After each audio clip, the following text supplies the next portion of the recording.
Thus far in this series of lessons on oscilloscope measurements, we have only talked about time domain measurements, which means displaying waveforms in an amplitude versus time format, where amplitude can be voltage, current, or power.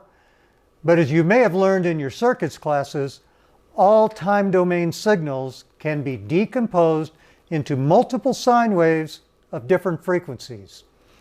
When these sine waves are summed together, they produce the time domain waveform.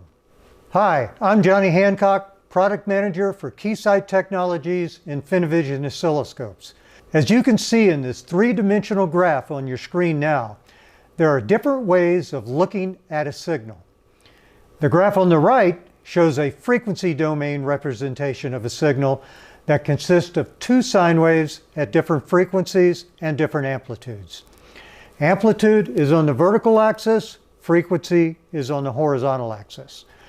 The graph in the middle shows the two individual sine waves in a time domain format. The graph on the left shows the summation of these two sine waves to produce the final time domain waveform, which is what we would typically view on an oscilloscope. Since I'm primarily a digital engineer, operating and thinking in the time domain is more intuitive to me.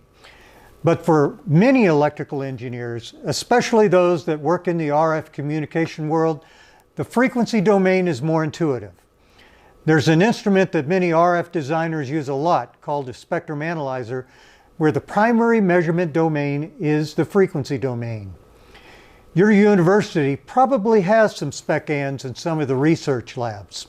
Although the oscilloscope's primary measurement domain is to display waveforms in the time domain format, all of today's oscilloscopes have a math function called FFT, which stands for Fast Fourier Transform.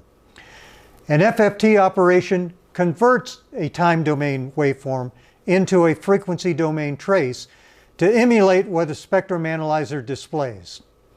Let's now convert a repetitive clock signal or square wave from the time domain to the frequency domain using the FFT math function. So here's our VN on our resistance divider network, our 10-volt peak-to-peak. I'm going to change this to a square wave, or you might call it a clock signal. And we're going to do an FFT, Fast Fourier Transform, on this, but my first recommendation is to get more cycles on screen. You can get better resolution for the FFT if you have more cycles.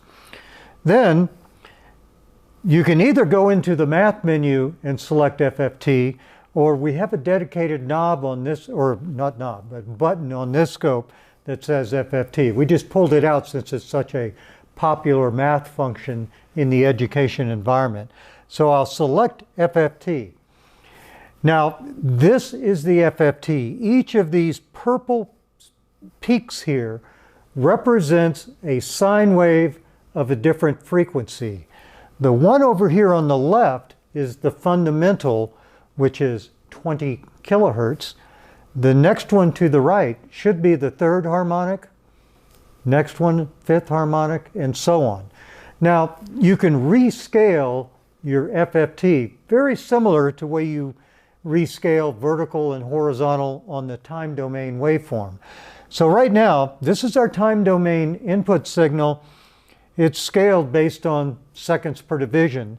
The frequency domain FFT trace or waveform, it's scaled based on span, the total frequency from the left side to the right side. Right now it says 1 megahertz. If you wanted it in frequency per division, just divide that by 10. So we're basically 100 kilohertz per division. And then we have the center set at 500 megahertz.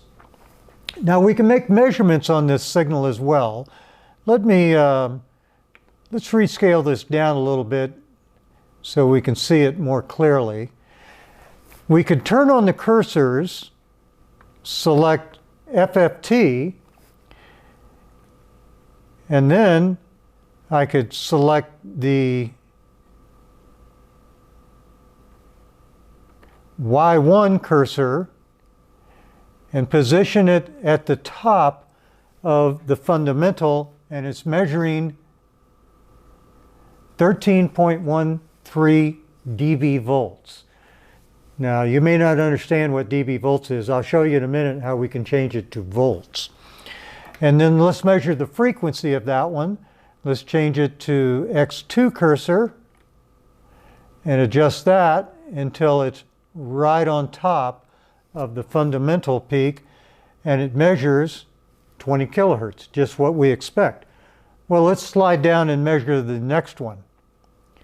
That one measures, it says 61 kilohertz, but I bet it's 60. I didn't place it very accurately. The next one, 100 kilohertz, and so on. And so this square wave is made up of an infinite number of odd harmonics. Now, I mentioned we can convert it back to volts. This is a logarithmic display. That's why it's in dB volts. We can go into the settings menu and say, I want to see it in terms of volts RMS. Let's rescale this.